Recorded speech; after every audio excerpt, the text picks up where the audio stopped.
बच्चों, आज मैं आप लोगों को पाल भारती की दूसरा पाठ गीत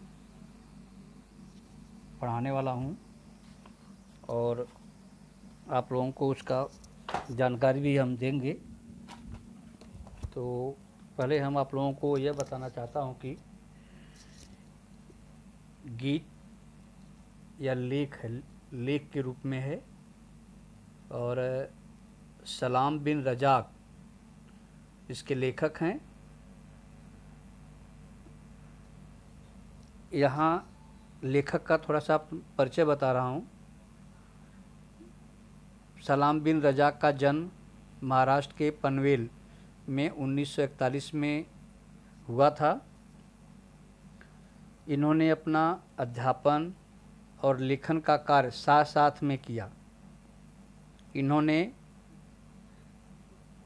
कई लेख, कहानियाँ, अनेक पत्र पत्रिकाओं को लिखा है। इनको दिल्ली, उत्तर प्रदेश, बिहार, महाराष्ट्र राज्य के साहित्य अकादमियों के द्वारा अनेक सम्मान व भी पुरस्कार भी मिले हैं। इनके द्वारा माहिम की खाड़ी, बादल की आप बीती, नन्हा खिलाड़ी, जिंदगी अफसाना नहीं, नंगी दोपहर का सच जैसे अनेक कृतियाँ उन्होंने लिखा है, पुस्तकें भी लिखी हैं। अब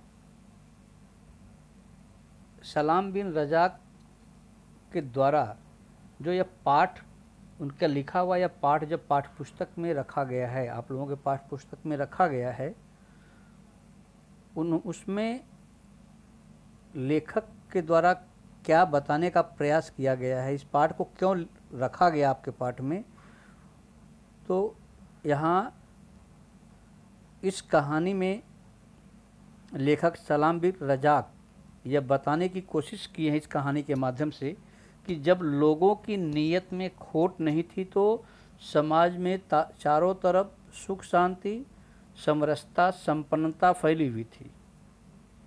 लेकिन आज लोगों में लालच, स्वार्थ, असंतोष का बीज फैल चुका है, जिसका परिणाम यह है कि समाज में मनभेद हो गया है, अशांति भी फैल गई है। यहाँ तक कि लोगों में मेल मिलाप, लोगों का सुख, जीवन में का ये जो संगीत, जीवन का एक संगीत होता है, जीवन का जो सुख होता है वह एकदम अदृश्य हो गया। अदृश्य हो जाने का मतलब जैसे वह एकदम समाप्त हो चुका, दिखाई ही नहीं दे रहा है। यह जो मेल मिलाप, सुख, ये जो शांति है, यह सब अब जीवन में दिखाई ही नहीं दे रहा है।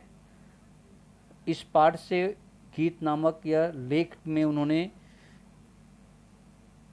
यह संदेश दिया है कि शांति और प्रेम के संदेश देने वाले जो तनमन लहूलुहान हो रहे हैं,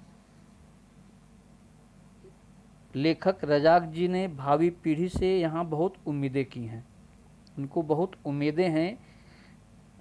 उनका मानना है कि यह जो भावी पीढ़ी है ऐसा